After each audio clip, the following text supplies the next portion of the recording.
Hey there. Before we jump into today's episode, we want to thank you for tuning into Unapologetically First Gen. This is the podcast where two sisters share what it's like to grow up as first-generation immigrants, everything from the hilarious moments to the heartfelt ones. Each week, we'll bring you personal stories, honest conversations, and amazing guest interviews that celebrate the first-gen experience. So if you love laughing, learning, and feeling connected, you're in the right place. Don't forget to subscribe, leave a review, and share the podcast with your friends. It really helps us grow. If you want to contribute to episode topics and get exclusive content, join our Patreon linked in the show notes. Hello, I'm Stacy, the younger sister. I'm a former teacher turned copywriter, cat mom, and slightly obsessed with romantasy books. And I'm Lesley, the older one, operations expert, home baker, mom to 2 kids, and a bunny. Hello, and welcome back to another episode of Unapologetically First Gen. We actually are going to have a 2-parter. We are going to talk about the hustle mentality, aka first gen overachiever syndrome.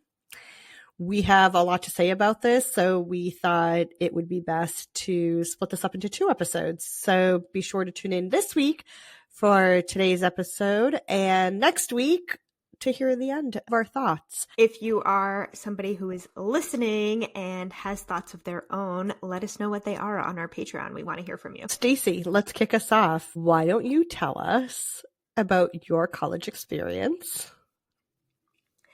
It's funny reflecting back on my college experience because in the moment, I didn't really think I was doing too much. And I remember having professors say to me, "Oh my gosh, you're working and volunteering and taking all of the classes. How do you manage to do all of that?" And I'm like, "What do you mean? How do I manage? I just do it." I didn't really realize that taking 21 credits of classes every single semester because I wanted to get my money's worth, because I was like, I'm in college and I'm paying this fee. I'm going to get everything out of every single dollar I'm putting into this. And did Big Brother, Big Sister, and volunteered. And that was like a weekly commitment where your little would come on the college campus and you'd hang out every week. And I did that for years, which is kind of crazy now because the little girl that I was big sister to is not a little girl at all anymore. She's definitely like a grown adult. And then I also had a job. I would take classes in the morning and then I worked at an after school program in the afternoon, and then I would come home and do my homework and study and then repeat. I lived with all my best friends. So the passing moments is when I hung out with everybody. So much of this was ingrained from our childhood of you have to work super hard all of the time in order to be successful.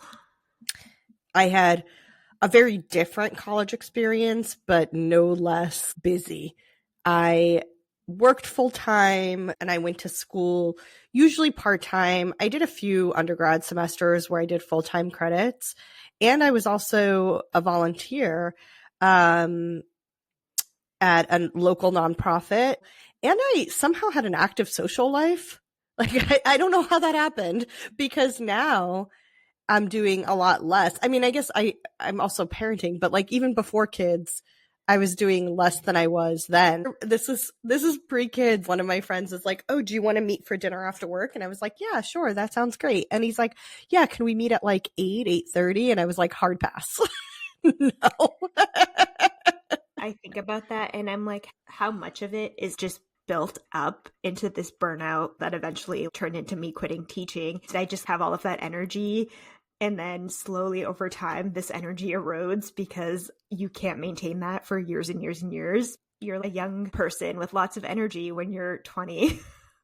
I think it's a little bit of both. It's you do have a lot more energy in your 20s than you do in your 30s or 40s or beyond. So that's definitely part of it. I feel like I required a lot less sleep back then. And then, yeah, I mean, I remember we used to do Tequila Tuesdays. I would be there to close out the bar.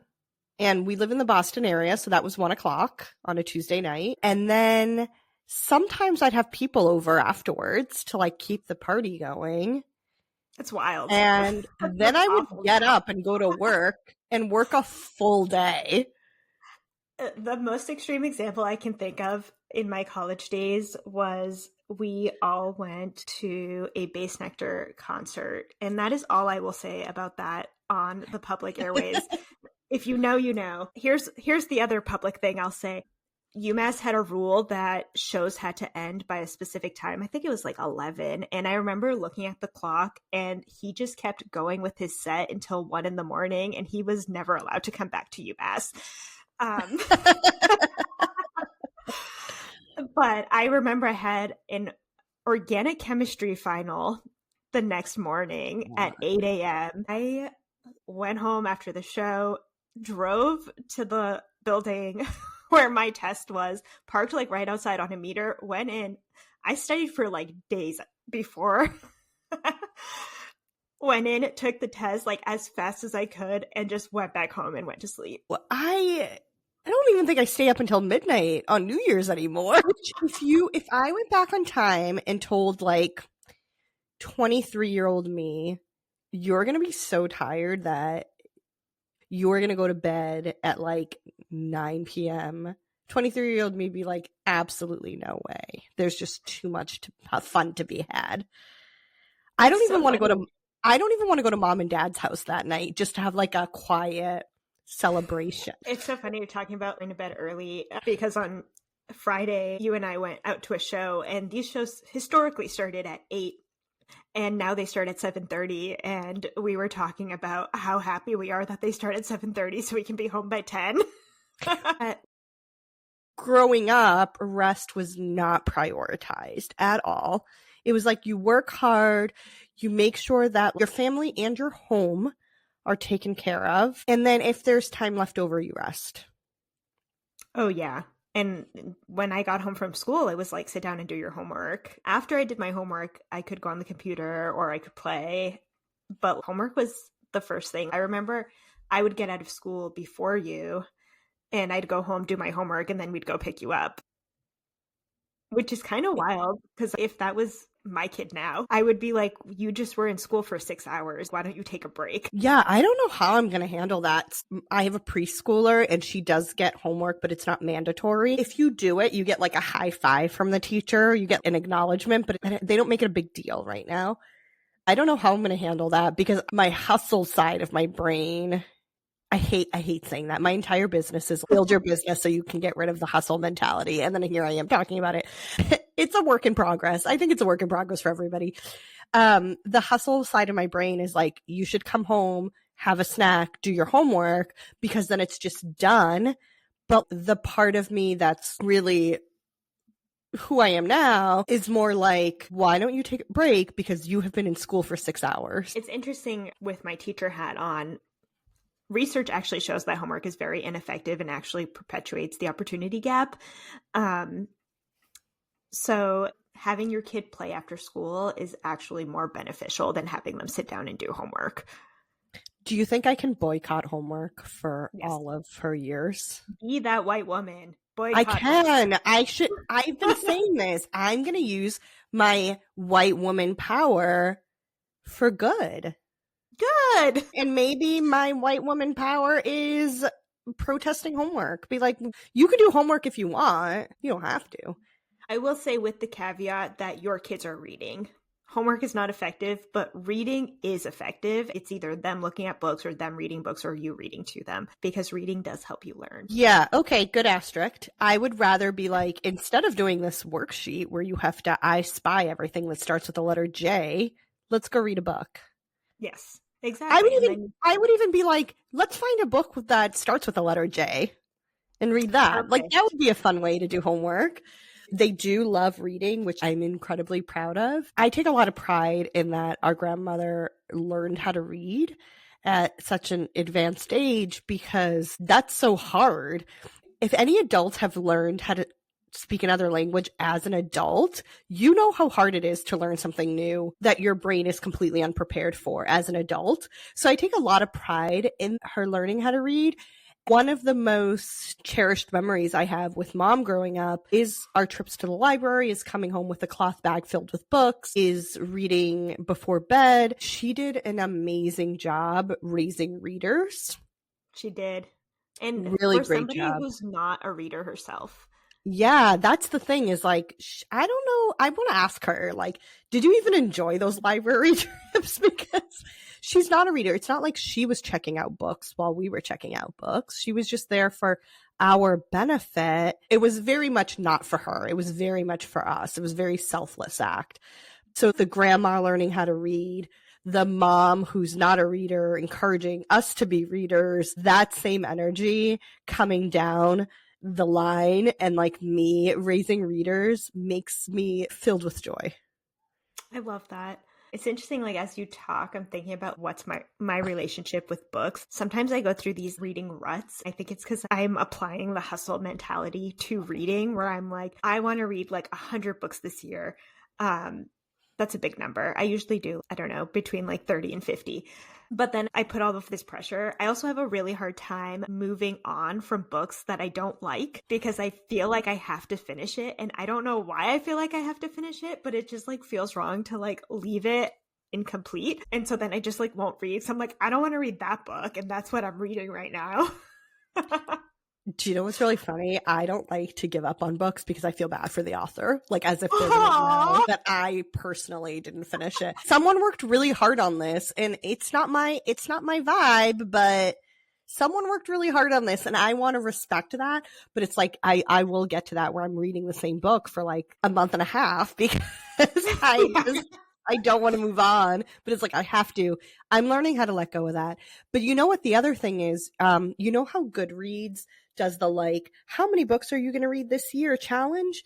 I stopped doing that because I was putting a lot of pressure on myself to read to that number rather than just reading for the sake of reading. I don't need to apply the hustle mentality to reading. Reading is my relaxing thing.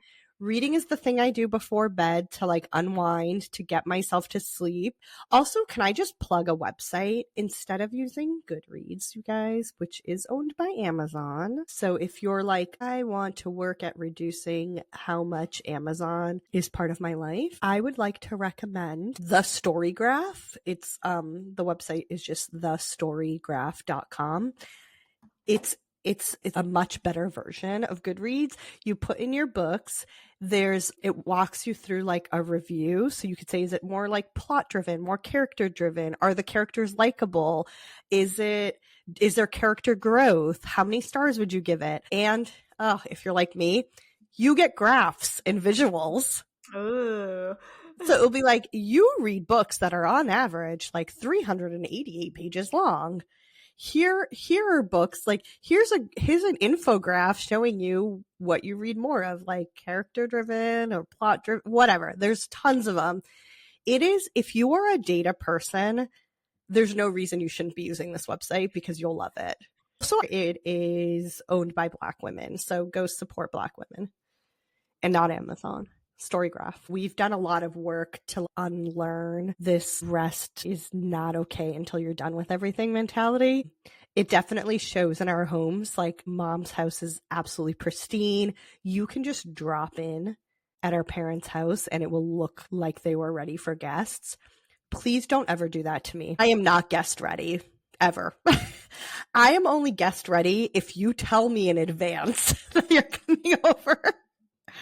I am hard. I don't know how they do it. It's really hard. I think that growing up, benefit that they had over my current situation is we are very far apart in age. So they didn't have two toddlers. That's true. My husband and I laugh about this because otherwise you'd cry. I literally, we have a dining room that's big. It's like a long room, right? So I cleaned up, and the way we have it is one side of the dining room has the table, and then the other side is like a little nook where we have a cabinet and drawers, and it's like filled with toys, and a little like play mat with like the roads and shit. That's like where they play. So one day, before the kids got up, I got up and I put all the toys away that they had been playing with the day before. I put everything. The cabinets all have bins, like things have a home. I like cleaned it all up. And then when they got up, I was cleaning the stuff on top of the kitchen table, because besides being a kitchen table, it's also an arts and crafts table. My idea was like, okay, toys are cleaned up. I clean the table, then I'm going to sweep and mop this room. In the time it took me to clean the table, which I would say was probably like 5 to 8 minutes, they took all of the toys out of the stuff that I just put away, like the bins, the drawers. One of them was like, we should play trains. And then like suddenly all of the train track pieces, the people, the trains were out. And then one of them was like, we should also have cars around our train tracks. So then it was like all the trains came out. That is a thing that mom and dad didn't have to deal with. The other thing is mom didn't really work full time while we were growing up. That's so true. there was a lot of she had a lot more bandwidth to clean up and stuff like that. When I had an office job and we didn't live near the city, my commute was like 90 minutes, 2 hours one way. And that includes looking up a kid. But I'd get out of work, I'd go to mom and dad's, I'd pick up the baby, and then I'd get back on the road. Okay, well, I got out of work at 5. It'd be 7 before I got home. My husband would make dinner, and then it's essentially we eat, bath, and bed. Yeah, that's hard to, like with our schedules too. Like Tom will get home at like 6 or 7. So like by the time we have dinner and like, debrief our days and talk and then sit down and watch TV, it's like, I'm not getting back up to do the dishes. Like I'll do them in the morning. I'm tired now. Yeah, I'm a do dishes in the morning person generally. As was grandma. Grandma used to say, if I die tonight, let the dishes stay in the sink. I can just do it tomorrow. It's fine. And I always remember her being like, we don't have to do the dishes tonight. It's fine. I feel like grandma was very radical for her time. Yeah. Yeah. Learning to read. And then also singing, which sounds crazy, but she did like to sing, and she just because of religious constraints wasn't really allowed to sing outside of church, but she did anyway. She did. We have grandma singing on tape. Kind of going back to what we were saying, my house is like never as clean as I want it to be. I just don't have the bandwidth for it. I feel like it's hard to do it when the kids are home. And then when the kids aren't home, I feel like I should be working on my business, and I have a lot of guilt around not doing enough, which is very much this idea of the hustle mentality. So I'm constantly like, I should be doing more as a mother. I should be doing more as a business owner. I should be doing more as a wife. I should be self-caring more. Like I'm constantly in this battle with myself about how I should be doing more, and what I'm doing is not enough. It's that thing is like, there are only so many hours in a day. I can't be the perfect wife, the perfect mother, the perfect house cleaner, the perfect cook, the perfect business owner in the same day. I don't think saying you can have it all is a myth. I think saying you can have it all at the same time is. So I definitely have days where I, kick ass at being a mom and, negate growing the business. I think yesterday was a perfect example of that. We went to swim class. We came home and we played together. My little one refused a nap. And then we went to a little family concert dance party thing where I danced and my little one took a nap during the concert that we paid for. And I tried to put him down, and he was like, absolutely not. So I held him while I danced with my little one, and he just slept in my arms, bouncing around the dance floor. And that was like one of those things. I just felt like, what a rock star mom moment. It was just like a day where I was just so awesome as a mom. But not a dish got done after dinner. There's these standards that we feel like we're supposed to be hitting, like the clean house, like the high paying job, like all of these things in life. And that's something that I've had to really work on too, thinking about, what do I actually want? What is my version of success? And my version of success is not working constantly. My version of success is being able to hang out with your kids on a Wednesday morning, and being able to have breakfast with mom and dad on Friday mornings, and just being here for life and not just working all of the time. And I think so much of this like hustle mentality is just like we learn this from, you know, our parents who learned it from their parents because they needed to hustle to survive and they really needed to do all of this really hard work because that's what they need to do to get food. Mentality is a requirement when you're living in a rural farm area. You have to hustle, and you can't rest. You can't be like, I'm going to just take a nap in the middle of the day instead of moving the cows to a new pasture. Like, you can't do that. Like, you cannot. Another thing that I really had to unlearn is I would take like every single opportunity. And like one example of this is like, I remember applying to colleges and they gave us like this like scholarship book, and I applied to every single scholarship that I was qualified for. I got a lot of them. It was nice. I had this mentality of I had to take every single opportunity because I never knew which opportunities were going to lead to being more successful. And so I was saying yes to everything. And so that was something that I had to unlearn in therapy. You don't have to say yes to every single opportunity. What are the opportunities that actually really speak to you? What feels exciting? What feels interesting? And how do you pursue the things that actually light you up and not just pursue everything because you need to all the time? And instead just learn about your interests, learn what you actually like, and then follow the opportunities in that direction. yeah, I think that it comes off as like FOMO, but that's not really what it is. I think you described it well. You don't know what is going to lead to the next big thing, so you're saying yes to everything. I'm still learning that now. The other thing is I overbook myself constantly still, so I'm still working on that. It's so hard. I've gotten a lot better at saying no. I know that if I have something scheduled, like this weekend, for example, I went out Thursday night, and when I say Thursday night, I was home by 10.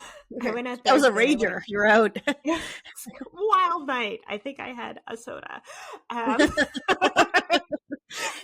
That late. I know. We were talking about staying up late and stuff. I would be able to drink so much. I can barely handle 2 drinks now. My digestive system's like, no, thank you. Yeah. I had something Thursday, I had something Friday. Yesterday, I had something in the morning, and then we have dinner tonight, and it was like, it's Sunday. I had to say no to something because it was too many things. This is too many people. I'm going to feel like so mentally and emotionally depleted that I know I just need time to like lay down or like read a book or literally anything that doesn't involve people. And so I'm getting better at like recognizing that, like, if I'm looking at my schedule and being like, oh, there's a lot of people activities, I need to make sure I stick some Stacy time in here. But it's work in progress. Yeah, I unfortunately don't see it until after the fact. So I also went out with you on Friday. And yesterday I had that dance party thing. And today we have Easter dinner. And then tomorrow we're going to do like a working session together. And then the next day I'm having coffee with a new friend. And I was like, wow, that's a lot of days in a row where I have to be like on. Yeah. And I do that. I do that with work too. And I think this will probably lead us into part 2. So if you are somebody who also struggles with the hustle mentality, let us know on our Patreon. We'd love to hear from you, and maybe we will read some of them on a future episode. Thank you so much for listening, and until next time. If this episode resonated with you, or you have your own first-gen stories to share, we'd love to hear from you. Connect with us on Stacy Braga Copy or Streamline with Lesley on both Threads and Instagram, linked in the show notes. And don't forget to subscribe, leave us a review, and share the podcast with someone who'd love it. Until next time, keep embracing your roots and making your own path.